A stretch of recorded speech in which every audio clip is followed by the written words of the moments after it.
اعوذ باللہ السمیع العلیم العظیم الحفیظ بوجہ الکریم وسلطانہ القدیم من الرجس الخبیث المخبث الشیطان اللعین الرجیم وقبیلہ ونفخہ ونفسہ وہمزہ بسم اللہ الرحمن الرحیم۔ تمام نبیوں کے سردار حضرت محمد صلی اللہ علیہ وآلہ وسلم اور تمام مذاہب کے سردار دین اسلام کے پیروکاروں، السلام علیکم ورحمۃ اللہ تعالی وبرکاتہ۔ آپ اپنی لائف کو چینج کرنا چاہتے ہیں تو اولیاء کرام کی زندگی کو سنیے اور پڑھیے، آپ کی لائف کو چینج کر دیں گے، یہ ہمارا دعویٰ ہے۔ اس کے لیے ہم نے سٹیپ بائی سٹیپ اولیاء کرام کی سیرت کو شروع کیا، اور آج ہماری نویں قسط حضرت جنید بغدادی رحمت اللہ علیہ۔ جنید کا معنی ہوتا ہے سولجر، واریر، جنید کا معنی۔ آپ کا نام ابو القاسم شیخ الشیوخ زاہد کامل سید الطائفہ لسان القوم طاؤس العلماء سلطان المحققین جنید بن محمد بن جنید قواریری رحمت اللہ علیہ بہت مشہور ہوئے ہیں۔ یہ بزرگ سلسلہ کئی سلاسل کے پیشواؤں کے پیشوا۔ ہر بزرگ نے ان کی تعریف کی، ان کے کسی نہ کسی واقعے کو بیان کیا ضرور۔ آپ مرید ہیں حضرت سیوی سقطی رحمت اللہ علیہ کے، اور آپ نے مختلف علماء سے اور اولیاء کرام سے علم جو ہے وہ حاصل کیا۔ مسلکاً آپ شافعی، امام شافعی رحمت اللہ علیہ کے پیروکار ہیں۔ فقہ کے اندر آپ کی پیدائش 2218 ہجری میں ہے۔ دوسرا جو عیسوی کا حساب لگایا گیا ہے، عیسوی کا حساب جو ہے وہ 830 کا لگایا گیا۔ آپ کی اباء و اجداد جو ہے وہ نہاوند سے آئے تھے، نہاوند ایران، اور آ کر بغداد میں بسنے لگے۔ آپ کے والد گرامی جو ہیں وہ آپ گینا، شیشے، مرر، ان کا کاروبار کرتے تھے، اسی لیے آپ کو قواریری بھی کہا جاتا ہے، قواری شیشے۔ حضرت جنید بغدادی رحمت اللہ علیہ، آپ کی باتیں زیادہ تر ابو یعقوب اقطع رحمت اللہ علیہ سے بیان کردہ ہے، زیادہ آپ کی باتیں۔ میں نے بھی جو ان کی باتیں اکٹھی کی ہیں، وہ جو کتابیں میں جو میسر تھی، میں نے ان کی اسٹڈی کرنے کے بعد آپ کی نظر کی آئی ہے کتابوں کے اوراق میں سے ہوتے ہوئے حضرت جنید بغدادی رحمت اللہ علیہ سے ملاقات کرتے ہیں اور ان کی باتیں سماعت کرتے ہیں کتابوں کے ذریعے سے۔ تصوف کی طرف رجحان آپ کا کس طرح ہوا؟ یہ ایک اہم سوال ہوتا ہے کہ صوفیاء کرام نے ایک دم سے ٹرننگ پوائنٹ کیسے لیا؟ تو کوئی اتنا مشکل نہیں ہے۔ وجہ یہ ہے کہ حضرت سیوی سقطی رحمت اللہ علیہ سگے ماموں لگتے ہیں ان کے، اور بچپن ہی سے اپنے ماموں کے ساتھ ان کا تعلق، ویسے بھی ننہال کے ساتھ بچے کی محبت کچھ زیادہ ہوتی ہے بنسبت ددہال کے۔ اور پھر اتنا بڑا عظیم شخص ہو، 7 سال کی عمر میں حضرت جنید بغدادی رحمت اللہ علیہ کو سیوی سقطی رحمت اللہ علیہ خانہ کعبہ ساتھ لے گئے حج کرنے کے لیے۔ اب 7 سال کا بچہ جب جا رہا ہے حج کرنے کے لیے تو اپنے ماموں کے ساتھ حج کیا، رستے میں کتنی چیزیں دیکھی ہوئی، بچپن ہی سے تربیت شروع ہو گئی۔ 400 اولیاء کرام سے وہاں ملاقات ہوئی۔ اس دور کے اندر حج مشکل ہوتا تھا بہت، خیر حج تو اب بھی مشکل ہے، حج کا تو اور ہی مشکل ہو گیا۔ حج کے نام کے اوپر فراڈ لگ رہے ہیں، اللہ اکبر جل شان۔ صرف پاکستان کے اندر ہی نہیں، پاکستان میں بھی بہت زیادہ فراڈ ہو رہا ہے۔ لوگ پیسے لے کے، ایک آدمی تو پیسے لے کے نکل گیا۔ یہاں امریکہ کے اندر بھی ہو رہا ہے۔ ابھی کل مجھے میرے دوست ملے ہیں، نگوری صاحب، حج کر کے آئے ابھی۔ انہوں نے پچھلے سال جس کو پیسے دیے تھے وہ آدمی سارے پیسے جو ہے وہ کھا گیا، اور اس دفعہ پھر اس آدمی نے ان کو تنگ کیا، پیسے لیے اور پیسے پہلے $1,500 لیا، پھر اس کے بعد کہا $1,000 اور دو، پھر جو وہ وہاں پہنچ گئے تو مکہ جا کر پھر رہائش ان کو نے دی۔ اس طریقے سے خیر مشکل تو اب بھی ہے، لیکن تب بہت مشکل ہوتا تھا۔ اب تو خیر لالچ کوئی دیتا ہے تو ذہن میں آتا ہے، تب تو لالچ بھی کوئی نہیں دیتا تھا۔ اگر کوئی آدمی پاکستان سے جا رہا ہے، یہاں سے تو خیر چھوڑ ہی دیجیے کہ امریکہ سے کوئی جائے گا، راستے میں سمندر آتے ہیں، کیسے کراس کریں گے۔ پاکستان سے اگر کوئی آدمی حج پہ جاتا تھا تو کیا ہوتا تھا آپ کو معلوم ہے؟ وایا کیا ہے؟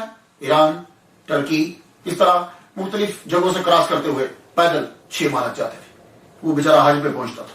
اللہ بڑا مشکل ہوتا تھا۔ تو کوئی ولی کامل ہی ہوتا تھا کہ جو وہاں پہنچتا تھا۔ تو پھر تیسری صدی ہجری کے آغاز کے اندر اللہ اکبر کے جب عام آدمی بھی آج کے دور کے نیک آدمی سے افضل ہوتا تھا، وہ اس دور کے تو میں چور بھی کہتا ہوں کہ اس دور کے چور بھی آج کے نیک بندوں سے افضل ہوتے تھے. ہاں ان کو قرآن مجید یاد ہوتا تھا، حدیثیں یاد ہوتی تھی، بڑی چیز ہے، میں بتاتا رہا آپ کو. ان کے کچھ اصول ہوتے تھے. تو آپ کی 400 اولیاء کرام سے ملاقات ہوئی. اب آپ سوچئے کہ 400 اولیاء کرام سے جو ملاقات ہے تو جنید بغدادی نے 60 سال کی عمر میں کتنا سیکھا ہوگا ان سے. اور جب حج کر کے واپس آتے ہیں تو آپ نے اتنا علم اور توجہ حاصل کی ہے کہ واپس آ کر مکتب میں داخل ہو گئے، بلے مدرسہ میں پڑھنا ہے. 20 سال تک حضرت جنید بغدادی رحمۃ اللہ علیہ نے علم دین حاصل کیا، حدیث اور فقہ کے اندر عبور حاصل کر. 20 سال کی عمر، 20 سال کی عمر میں آپ نے پہلا فتویٰ دیا. اللہ تعالیٰ نے آپ کو اتنا نوازا، 20 سال کی عمر میں آپ نے پہلا جو ہے وہ فتویٰ دیا. کتنے لوگوں سے علم حاصل کیا؟ تو حضرت جنید بغدادی رحمۃ اللہ علیہ فرماتے ہیں، کہتے ہیں کہ میں نے 200 بزرگوں کے جوتے سیدھے کیے ہیں. یہ جوتے سیدھے کرنے کا مطلب سمجھتے آپ؟ یعنی میں نے ان سے علم حاصل کیا. تو اس دور کے اندر، آج کے دور میں تو علم یہ ہوتا ہے آپ نے نیٹ پہ گئے مسلم شریف مل گئی، نیٹ پہ ڈالا بخاری شریف مل گئی. اس دور میں ایسا نہیں ہوتا تھا. خود امام بخاری کو ایک حدیث ڈھونڈنے کے لیے کتنا سفر کرنا پڑتا. اسی طرح ایک حدیث ایک بات ڈھونڈنے کے لیے بہت لمبے طویل سفر کرنا پڑتا. تو اس دور میں یہ ہوتا تھا ایک چیز اس سے حاصل کی، ایک چیز ان سے حاصل کی، ایک چیز ان سے حاصل کی، ایک چیز ان سے حاصل کی، اس طریقے سے. تو وہ جو جس سے ایک چیز بھی وہ پڑھ لیتے تھے اسے وہ اپنا استاد قرار دیتے. اس لیے جب آپ کتابوں کا مطالعہ کریں گے تو آپ کو معلوم پڑے گا کہ ان کے 400 استاد تھے، ان کے 200 استاد تھے. تو آپ پریشان ہو جاتے ہیں کہ اتنے زیادہ استاد تھے. وہ کیوں؟ اس لیے کہ آپ آج کے سسٹم کو دیکھتے ہیں کہ ایک بلڈنگ، اس بلڈنگ کے اندر استاد، اور آپ کو وہ ساری چیزیں جو ہے وہ پڑھا رہے ہیں. وہ ایک ہی استاد جو ہے وہ یوں گھوم رہا ہے.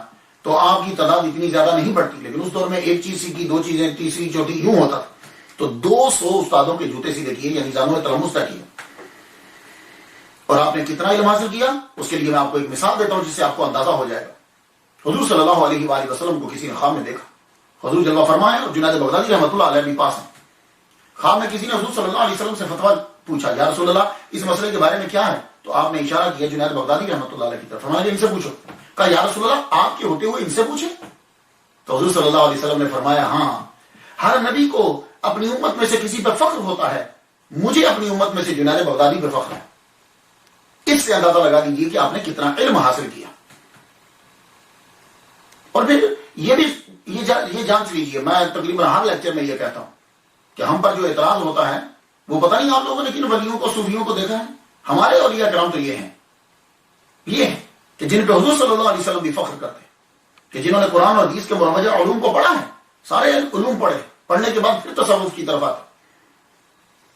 اور اللہ تعالیٰ نے آپ کو اتنی دسترس عطا فرمائی. ایک مرتبہ آپ اپنے پیر و مرشد اور ماموں حضرت سید سرتی رحمۃ اللہ علیہ کے گھر میں کمرے میں داخل ہوئے تو دیکھتے ہیں کہ ایک صوفی بے ہوش پڑا ہے. تو جنید بغدادی رحمۃ اللہ علیہ پوچھتے ہیں پیر و مرشد کیا ہوا اسے، یہ کیوں بے ہوش ہوا؟ کہنے لگے بس ایک آیت پڑھی تھی، وہ آیت سن کر یہ بے ہوش ہو گیا. فرمانے لگے تو وہی آیت دوبارہ پڑھیے، یہ ہوش میں آ جائے گا. اب کہنے لگے ریزن کیا ہے، یعنی کیا دلیل کیا ہے؟ فرمانے لگے آپ نے واقعہ پڑھا ہے، یعقوب علیہ السلام کی بینائی کب گئی تھی؟ جب بھائیوں نے ان کا کرتا پیش کیا تھا. تو کرتے کو دیکھ کر بینائی متاثر ہو گئی تھی. اور بینائی آئی کب تھی؟ جب یوسف علیہ السلام کا کرتا آیا تھا. تو بس جس آیت سے یہ بے ہوش ہوا دوبارہ پڑھیے اسے ہوش آ جائے گا. اللہ اکبر جل شان. یہ اللہ تعالیٰ علم کے بعد پھر دماغ اور دل روشن فرما دیتا. اور جب آپ نے پڑھ لیا، سارے علوم پڑھ لیے، اب تصوف کی طرف آئے. یہ ہوتی ہے ولایت. ہمارے ہاں یوں سلسلہ ہوتا ہے، کوئی ہمارا ولی ایسا نہیں ہے. اور اگر کوئی ولی ہے تو اللہ تعالیٰ نے اس کو سارے علوم عطا کر دیے. یہ بات یاد رکھیے گا، اس کو اللہ نے سارے علوم عطا. خضر علیہ السلام کی ڈیوٹی لگا دی کہ اس کو سارے علوم پڑھاؤ. اللہ تعالیٰ کسی جاہل کو عارف نہیں بناتا، اپنا دوست نہیں بناتا. اور جسے دوست بنا لیتا ہے اسے جاہل نہیں رہنے دیتا. وَعَلَّمْنَهُ مِن لَدُنَّا عِلْمًا، پھر اپنے خاص علم اسے عطا فرما دیتا. تو جاہل اس کے قریب نہیں جا سکتا. اب اس کے بعد ریاضت شروع ہو گئی. جب تمام علوم پڑھ لیے جاتے ہیں تو سم ٹائم یہ علوم حجاب بن جاتے ہیں. پھر یہ ضروری ہوتا ہے کہ اب ریاضت کی جائے، مجاہدے کیے جائیں.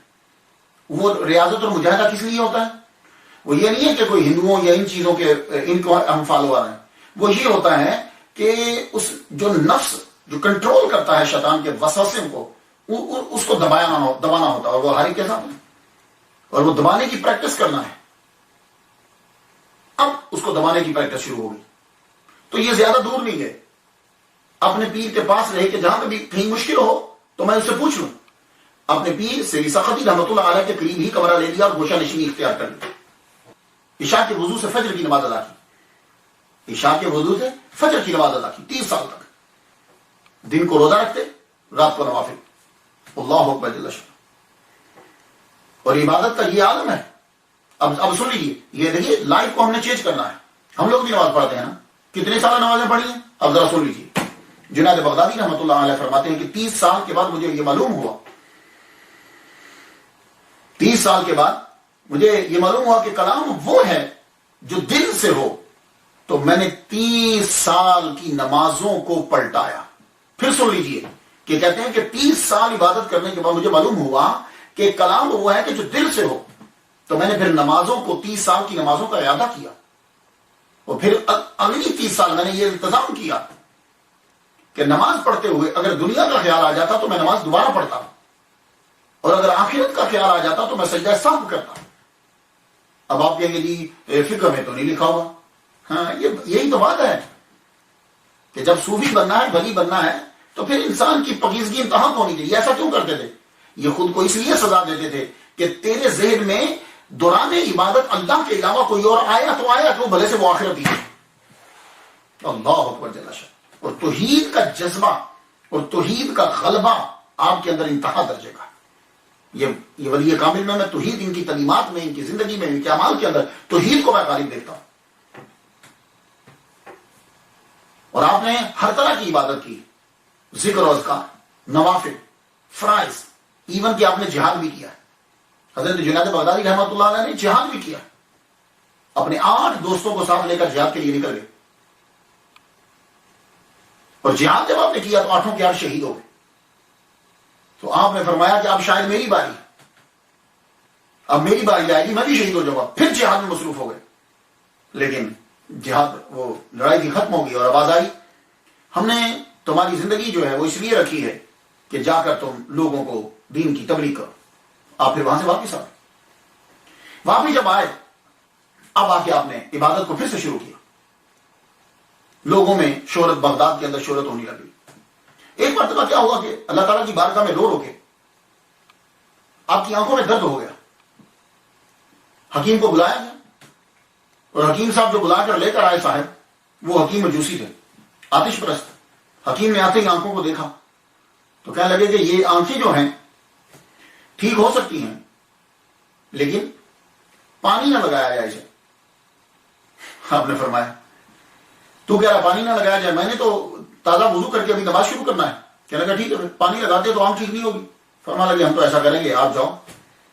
وہ حکیم کہنے لگا اچھا میں دیکھوں گا کیسے ٹھیک ہوتی ہیں, ہم بھی بڑے مشہور حکیم ہیں. وہ چلا گیا. آپ نے وضو کیا, آنکھیں دھوئی پانی سے, عبادت میں مصروف ہو گئے. عبادت میں مصروف ہوئے. صبح فجر کی نماز کے بعد اللہ اکبر جل شانہ, ندائی جاؤ, ہم نے تمہاری آنکھوں کو ٹھیک کر دیا کیونکہ تم نے ہماری عبادت کے لیے تم نے پانی جو ہے وہ استعمال کیا ہے, ہم تیری آنکھوں کو ٹھیک کرتے ہیں. وہ حکیم کو سوجا, شرارت سوچی, دیکھوں تو جا کے اور جا کے کہوں گا اچھا بہت توقع تھا, بڑی بات تھی, اب آپ بتاؤ تمہاری آنکھیں درد کرتی ہیں. وہ آیا, جب اس نے آ کے دیکھا کہ آنکھوں کو دیکھتا ہی رہ گیا, کہنے لگا, پھر اس نے جملہ کہا, حکیم نے جملہ کہا, کہنے لگا حضور مریض اصل میں میں تھا, آپ نہیں. پورے کھولے ہو گئے. مریض اصل میں میں تھا, آپ نہیں, میرا علاج کیجئے. فرمانے لگے پڑھ لا الہ الا اللہ محمد رسول اللہ. کوئی ایسا نہیں دیکھیں کہ آپ مریض کے ڈاکٹر کے پاس جاتے ہیں اور ڈاکٹر کو شفا دے رہے ہیں. تو آپ کی عبادت سے جو ہے وہ یہ لگن, اور تقریباً روزہ رکھتے تھے, دن کے ٹائم روزہ سے ہوتے. لیکن ایک بات ہے, وہ روزہ سے ہوتے, جب کوئی مہمان آ جاتا یا پتا چلتا کہ مہمان رہے گا تو آپ پھر اس دن روزہ نہیں رکھتے تھے. فرماتے تھے کہ مہمان کی خدمت کرنا جو ہے وہ نفلی روزے سے افضل ہے, اس کی موافقت بھی ایک قسم کی روزہ ہی ہے. اللہ اکبر جل شان. اور ایک مرتبہ آپ نے روزہ رکھ لیا.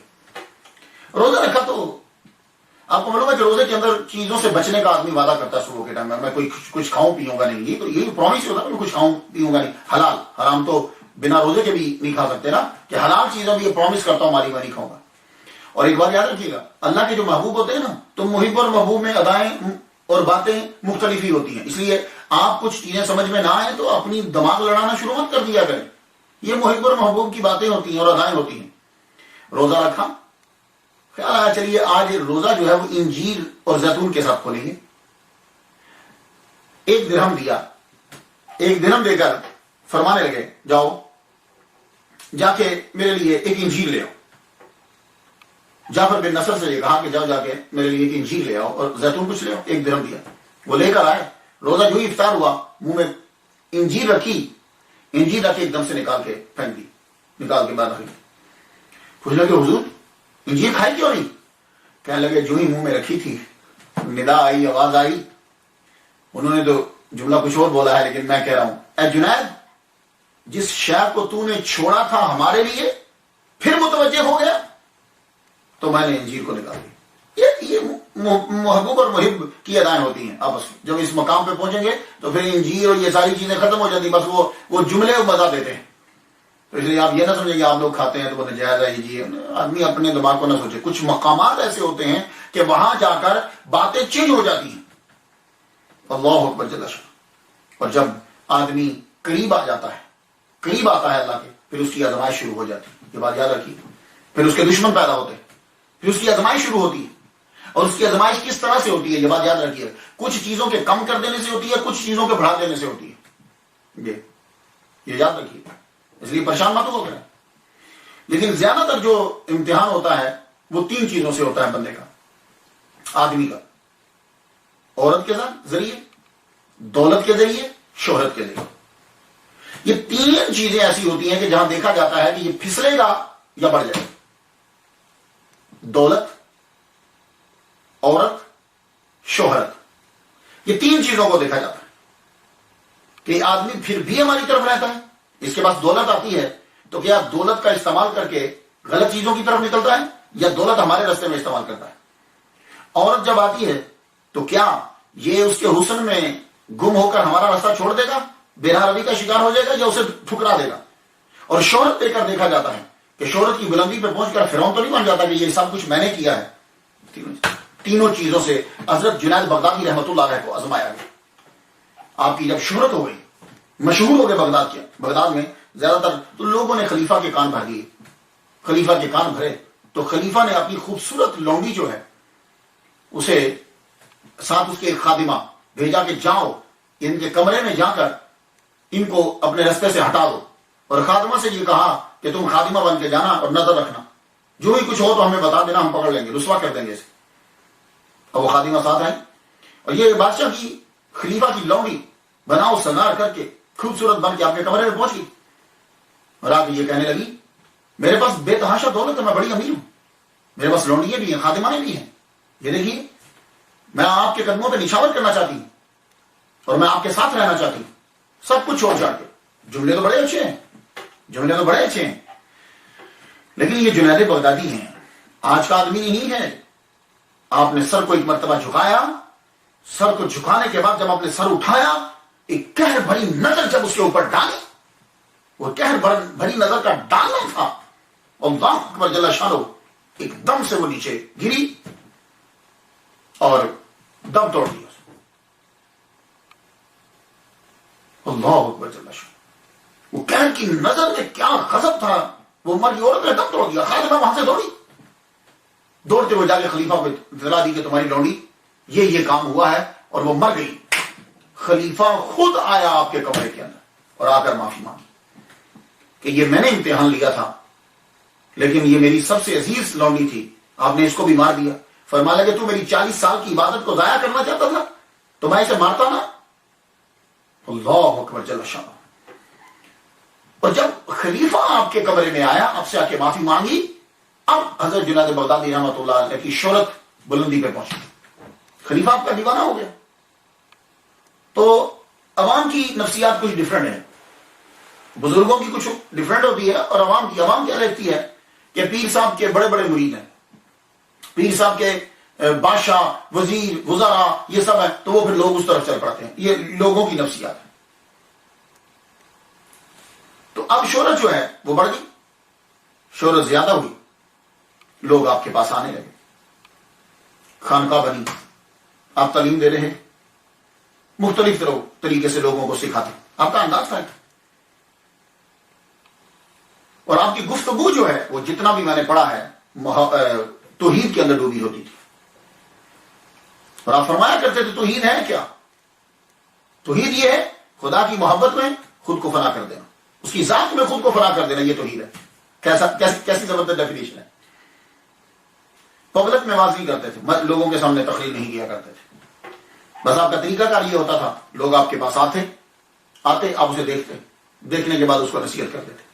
ایک مرتبہ آپ کے پاس ایک سید زادہ آیا، سید زادوں کا ہم بڑا احترام کرتے ہیں، ہمیں کرنا چاہیے، سید زادے جو ہیں نسبت ہے ان کی، لیکن سید زادوں کو بھی اس بات کا خیال رکھنا چاہیے کہ ان کی نسبت کس کے ساتھ۔ ایک سید زادہ آیا، حج کرنے جا رہا تھا، بغداد میں سنا کہ حضرت جنید بغدادی رحمۃ اللہ علیہ، کہا چلو میں ان کی زیارت کرتا چاہتا ہوں۔ پاس پہنچے تو آپ نے جانچ لیا کہ بس بات تو پوری ہے، تھوڑی سی کمی رہ گئی ہے، تو معلوم ہے کیا کہتے ہیں؟ کہنے لگے آپ کے دادا مولا علی شیر خدا 2 قسم کی تلواریں چلاتے تھے، وہ دھیان سے سنیے گا سامنے ناظرین، کہ تمہارے دادا 2 قسم کی تلواریں چلاتے تھے، ایک تلوار وہ دوسروں پہ چلاتے تھے، دشمنوں پہ، اور ایک تلوار وہ اپنے نفس پہ چلاتے تھے۔ آپ کے وہ دادا ہیں، آپ بتائیے آپ دونوں میں سے کون سی تلوار چلا رہے ہیں؟ اللہ اکبر جل شانہ، آپ دونوں میں سے کون سی تلوار چلا رہے ہیں؟ زاروں کتاب سے یہ زیادہ ہونے لگے، تو انہوں نے معلوم ہے کیا جملہ کہا؟ کہنے لگے حج ہو گیا۔ اب عام آدمی پڑھے گا وہ دیکھا کتنی بدعت کر دی، کہنے لگے کہ حج یہاں ہو گئے، نہیں، حج کیوں کرنے جاتے ہو؟ قرب الہی مل جائے، اللہ تعالیٰ کے محبوب بن جائے، خدا کا پتہ چل جائے، تو وہ جو چیز حج کرنے کے بعد حاصل ہوتی ہے کسی سچے آدمی کو، تو آپ نے فرمایا وہ پتہ یہاں چل گیا مجھے، اس کا مطلب یہ نہیں کہ میں کبھی حج کرنے نہیں جاؤں گا، حج بغداد میں ہوتا ہے۔ اچھا اب یہ بڑے حیران ہوں گے آپ سن کے کہ ولی کامل کا کوئی بھی بات کوئی ہوگی، آگے ایکسپلینیشن بڑی ٹاپ کی کریں گے اور خود اپنی طرف سے، جبکہ وہاں وہ ہوتی نہیں ہوگی۔ تو پلیز اولیاء کرام کے بارے میں زبان کو زپ دیا۔ تو تربیت جو ہے کر ڈالی، تو ہوش میں جب آئے کہنے لگے حضور، سید دادا کہہ حضور مجھے کچھ نصیحت فرمائیے، پھر میں کیا کروں؟ اب یہ جملہ سن لیجئے، اپنی لائف کو چینج کرنا چاہتے ہو تو جاؤ اولیاء کرام کو پڑھو۔ Do you want to change your life? So listen and read the stories of friends of اللہ تعالیٰ۔ سنیے ذرا، کہنے لگے تمہارا سینہ خدا کا حرم خاص ہے، اس میں اس کے سوا کسی اور کو جگہ نہ دو۔ کیا خوبصورت تبلیغ اور تربیت ہے یار۔ ایسے پیروں کے پاس جایا کرو، جو پیر تم سے 100-200 لے رہا ہے وہ تمہارا محتاج ہے، تم اس کے پاس کیا لینے جا رہے ہو یار۔ فرمانے لگے تمہارا سینہ خدا کا حرم خاص ہے، اس میں اس کے سوا کسی اور کو جگہ نہ دو، جاؤ یہ زیادہ جاؤ، حج کرنے چلا جاؤ۔ مریدوں کی اصلاح جو ہے بڑے زبردست طریقے سے فرماتے۔ ایک مرید کو آپ نے دیکھا کہ وہ رو رہا ہے، آپ کو معلوم ہے جب آدمی کو درد ہوتا ہے، بخار ہوتا ہے، تکلیف ہوتی ہے تو آدمی روتا ہے، آپ اس کی عیادت کے لیے گئے تو معلوم ہے وہ رو رہا تھا تو کیا فرمایا؟ خوبصورتی کے ساتھ، بڑی خوبصورتی سے اس کو تعلیم دے رہے ہیں۔ کہنے لگے اللہ کی عطا کردہ تکلیف پہ رو کر دنیا سے شکایت کر رہا ہے کہ تجھے تکلیف ہوئی اور اب رو رہا ہے تو دنیا کو بتلا رہا ہے، تو دنیا کو رو کر بتلا رہا ہے، اس کی شکایت کر رہا ہے۔ تکلیف پر شکایت کے بنا صبر کرنا، پھر سن لیجیے، تکلیف پر شکایت کے بنا صبر کرنا، شکایت نہ کرنا اور پھر صبر کرنا، یہ اصل بات ہے۔ اور اگر آدمی شکایت کر کے صبر کرتا ہے یہ صبر نہیں ہوتا۔ وہ آدمی نے پہلے 3 دن رو لیا، رونے کے بعد کہ کوئی بات نہیں میں اب صبر کرتا ہوں، وہ صبر نہیں ہے، وہ وقت گزر گیا اس نے مرم کر دیا۔ تو مریدوں کی اصلاح جو ہے وہ غضب کی فرماتے۔ ایک مرتبہ ایک مرید کو یہ خیال آیا کہ میں کامل ہو گیا، میں کامل ہو گیا۔ ہوتا نا آدمی اکثر جو لوگ جو ہیں 30-35 سال کے بعد یورپ میں، امریکہ میں، ان جگہوں میں 30-35 سال کے بعد ان کو خیال آتا ہے نمازیں پڑھیں، وہ مسجد میں آ کے کو تقریباً کوئی 2-3 مہینے وہ نمازیں پڑھتے ہیں اور سمجھنے لگ پڑھتے ہیں کہ اب کم از کم تو ہم کو بڑے جو پہلی صدی کے ولی اللہ ان کے برابر تو ہم ہو گئے، پھر وہ تنگ کرتے ہیں مولویوں کو، دوسروں کو، اور ایسے ہی ہوتا ہے۔ وہ شیطان ان کو خیال ڈالتا. تو بعض اوقات خیال آتا آدمی کے ذہن میں یار میں بڑے رتبے والا ہو گیا ہوں. تو وہ مرید کے ذہن میں یہ آ گیا, آپ کا مرید جنید بغدادی رحمۃ اللہ کا خیال آیا کہ مجھے اب پیر کی صحبت کی ضرورت نہیں ہے, میں بلند مرتبے پہ پہنچ گیا ہوں. اس نے صحبت چھوڑ دی, بڑھ گیا. تو لوگوں کو یہ بتانے لگا کہ جانتے ہو رات کو ملائکہ آتے ہیں, مجھے اونٹ پہ بٹھاتے ہیں اور جنت کی سیر کراتے ہیں. یہ بات مشہور ہوگی, مشہور ہوتے ہوتے حضرت جنید بغدادی رحمۃ اللہ علیہ تک پہنچی. آپ بھی اس کے کمرے میں گئے, حجرہ میں گئے, جا کہنے لگے بھائی تیری بڑی شہرت سنی ہے, آج جب تجھے جنت میں لے جائے نا تو جنت میں جب تو پہنچے تو لا حول ولا قوت الا باللہ العلی العظیم پڑھنا. جو ہی ہوا جب رات کو پڑھا تو کیا ہوا کہ جو ہی اس نے پڑھا ایک دم سے ہر چیز غائب, اور جو وہ جنت اسے نظر آ رہی تھی وہاں مردوں کی ہڈیاں پڑی تھی. اب اسے خیال آیا, دوڑتا ہوا پیر کی صحبت میں پہنچا کہ میں آپ سے ہٹ کر گمراہ ہو گیا. کس طرح تربیت کی. تو پیر کے لیے ضروری ہوتا ہے عقل کو کیسے صحیح کرنا ہے, اس کی سوچ کہاں جا رہی ہے, اس سوچ کو کہاں کیسے ٹھیک کرنا ہے, شیطان اس کو کس طرح سے برگلا رہا ہے, وسوسہ ڈال رہا ہے, اسے کیسے ٹھیک کرنا ہے. یہ پیر نظر ڈالے, اور پیر کی نظر ہونی چاہیے. جنید بغدادی رحمۃ اللہ علیہ کا میں واقعہ پڑھتا ہوں کہ مرید کتنی دور ہے, خیال آیا اسے کسی گناہ کا, اور اس گناہ کی وجہ سے چہرہ سیاہ ہو گیا. 3 دن خدا کی بارگاہ میں روتا رہا. اللہ اکبر.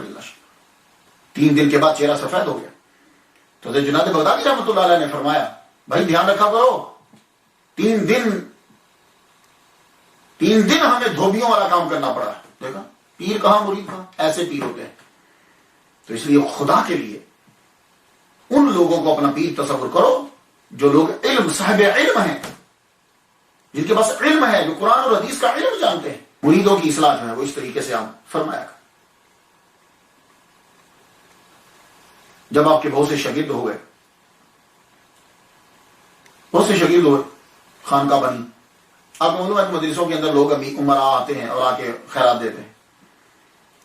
ایک مرید ایک درویش کو لیا ایک امیر نے. اب یہاں دیکھیے کس طرح سے تعلیم دے رہے ہیں. وہ امیر سب سے پہلے ہم جس کے بارے میں سنیں گے اس کے بارے میں بیان کر دیتے ہیں.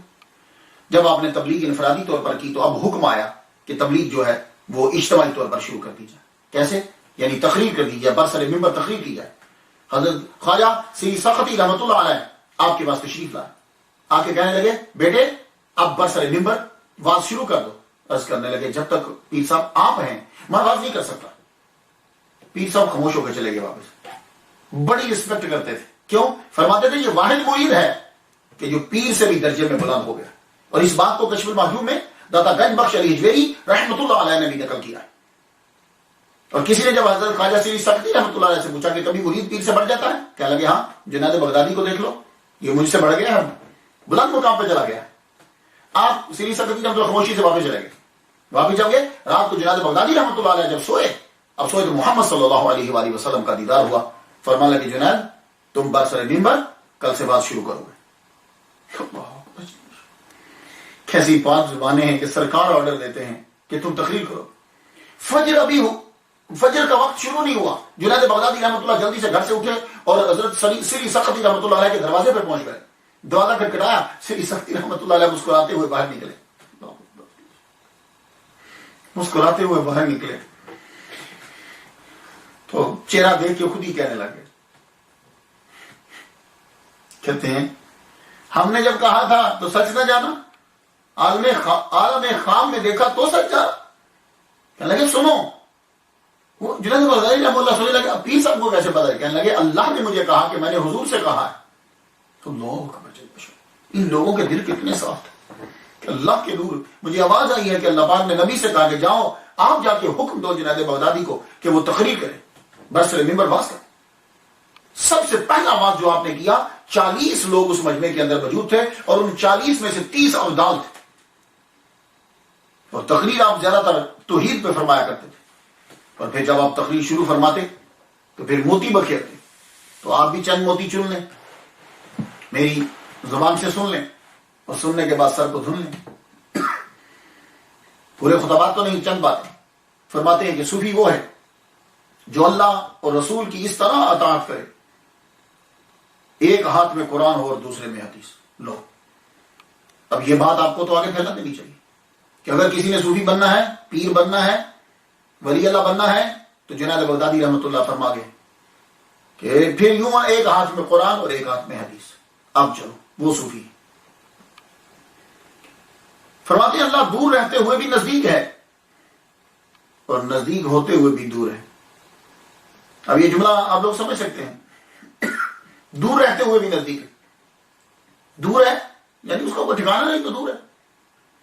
دور رہتے ہوئے بھی نزدیک ہے اور نزدیک ہوتے ہوئے بھی دور ہے. دور رہتے ہوئے نزدیک ہے شارک سے زیادہ کہیں, اور نزدیک ہوتے ہوئے بھی دور ہے یعنی شارک کے پاس ہے, لیکن جب تک تم آگے نہیں بڑھتے تو تمہیں وہ کہاں ملے گا. اور فرماتے ہیں کہ 20 سال سے صرف میں ظاہری تصوف بیان کر رہا ہوں کیونکہ مجھے اس کے نکات بیان کرنے کی اجازت نہیں ہے. تصوف کے 1000 مسائل کے اوپر آپ نے حضرت ابوبکر رحمت اللہ علیہ سے ڈسکس کیے 1000 مسائل, اور جب وہ دنیا سے جانے لگے تو انہوں نے وصیت کی کہ یہ سارے اوراق, یہ مسائل جن پہ میری اور جنید بغدادی رحمت اللہ علیہ سے گفتگو ہوئی ہے, یہ سب میری قبر میں دفنا دیے جائیں. آپ کو جب علم ہوا تو آپ نے فرمایا جب تم کسی کو دو گے تو وہ پڑے گا.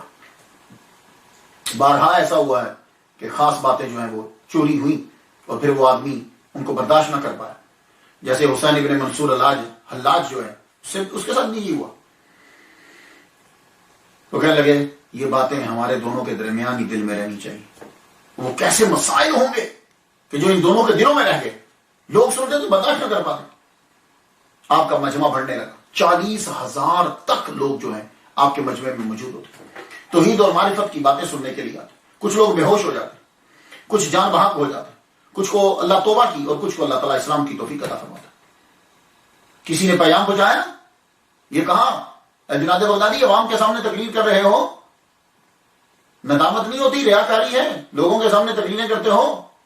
فرمانے لگے یہ واز میں نے خود شروع نہیں کیا جب تک کہ 30 ابدالوں کا مجھے حکم نہیں آیا, اللہ کا مجھے حکم اور رسول کا مجھے حکم نہیں پہنچا, تب تک میں نے شروع نہیں کیا. اس لیے میں ریاکاری نہیں ہے, پیچھے سے آرڈر ہے. ابن شرح نے لوگوں کو جواب دیتے ہوئے کہا, کسی نے کہہ دیا ہوگا جی ان کا علم جو ہے وہ جب کلام کرتے ہیں تو علم کے مطابق نہیں ہوتا. فرمانے لگے یہ مجھے تو پتا نہیں, لیکن یہ تمہیں میں بتا دوں کہ جب وہ کلام کر رہا ہوتا ہے تو لگتا ہے کہ رب تعالیٰ اس کو لفظ عطا فرماتا جا رہا ہے, اس کی طرف سے یہ لفظ جاری ہو. کبھی کبھی آپ کا بات بہت مشکل ہو جاتا, وجہ اب پی ایچ ڈی گفتگو کر رہا ہو تو یہ بچے کو کیا سمجھ آئے گا, اتنا مشکل ہو جاتا. تو ایک صاحب تو مجمع میں کھڑے ہو گئے, کہنے لگے جنید بغدادی, جنید تمہاری باتوں کی مجھے سمجھ نہیں آ رہی, تم کیا کہہ رہے ہو, میری سمجھ میں نہیں آ رہا. تو فرمانے لگے 70 سال کی عبادت کو قدموں میں رکھ, عبادت قدموں میں رکھ, اور اپنا سر جو ہے وہ جھکا دے. پھر سمجھ میں نہ آئے تو میں مجرم, میں قصوروار ہوں. اور ایک روز آپ نے فرمایا کہ شیطان کے وسوسے سے جو نفس کا وسوسہ ہے وہ زیادہ خطرناک ہے, کیونکہ شیطان جب وسوسہ ڈالتا ہے تو پھر اب لا حول ولا قوت پڑھے تو وہ دور ہو جاتا ہے, لیکن جب یہ نفس وسوسہ ڈالتا ہے تو وہ لا حول ولا قوت پڑھنے سے بھی دور نہیں. اس لیے یہ اس کو ماننا زیادہ ضروری. تو فرماتے ہیں کہ انسان سیرت سے انسان بنتا ہے, صورت سے انسان نہیں بنتا. تو اس لیے سنوارنا ہے تو سیرت کو سنوارو. انسان اپنے منہ کو میک اپ میں لگا رہا تھا یہ اچھا ہو جائے, نہیں, انسان سیرت سے انسان بنتا ہے. تکلیف پر شکایت نہ کرتے ہوئے صبر کرنا بہت مشکل ہے. مہمان نوازی نوافل سے بہتر ہے. جو کائنات پہ غور کرتا ہے پھر عبرت نہیں پکڑتا, چیزیں دیکھتا ہے اور عبرت نہیں پکڑتا, اندھا ہونا اس کے لیے بہتر ہے. جو زبان خدا کا ذکر نہ کرے اس کا گم ہونا بہتر ہے. جو کان حق بات سننے سے قاصر ہو اس کا بہنا ہونا اچھا. جو جسم عبادت سے محروم رہے اس کا مردہ ہونا افضل ہے.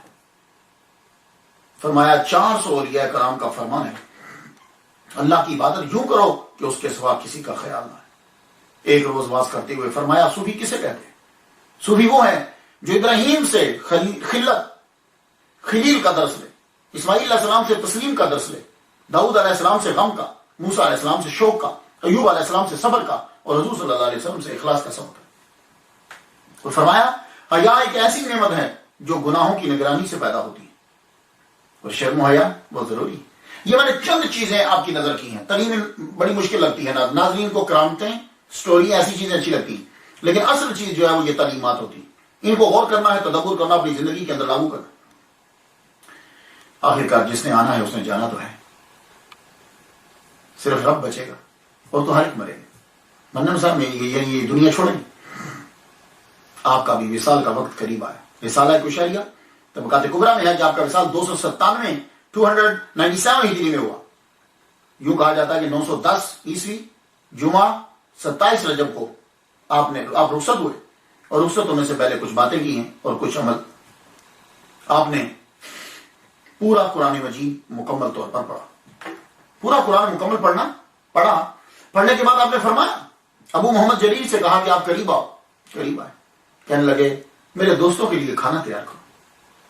سب دوستوں کے لیے کھانا تیار کیا، جتنے خانقاہ میں لوگ تھے یاور تھے وہ سب کھانا کھانے لگے، وہ کھانا کھانے میں مشغول ہوئے۔ آپ نے کہا مجھے تازہ وضو کرواؤ۔ تازہ وضو کروایا، انگلیوں میں خلال رہ گیا، یاد کروایا، کہنے لگے یہ سنت ہے، یہ رہ گیا۔ اللہ، یہ ہے صوفیت۔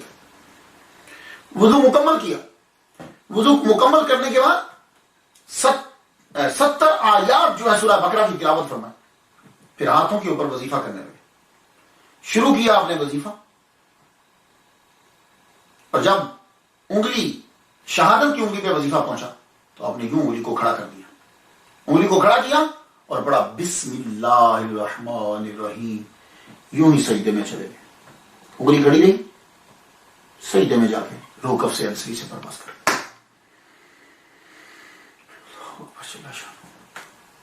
آپ کو آپ کے پیر کے پاس ہی، حضرت سری سقطی رحمۃ اللہ علیہ کے پاس ہی آپ کو دفنا دیا گیا۔ تو آپ جو ہی جائیں گے، یہ دیکھ لیجئے،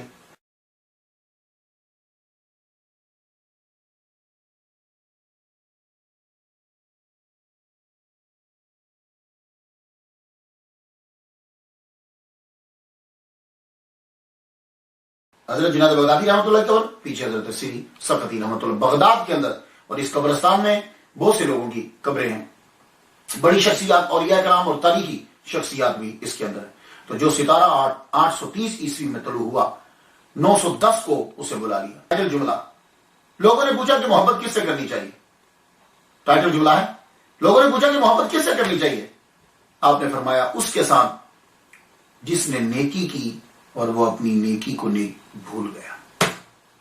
بڑا مشکل ہے آج کے دور میں کہ یعنی آپ کو دوست کسے بنانا ہے، محبت کس سے کرنی ہے؟ اس بندے سے کرو کہ تم سے اس نے نیکی کی اور نیکی کر کے بھول گیا۔ آپ نے بہت سے مرید و خلفاء مشہور ہوئے آپ کے، مگر حضرت ابوبکر شبلی رحمۃ اللہ علیہ کا ایک الگ ہی مقام ہے۔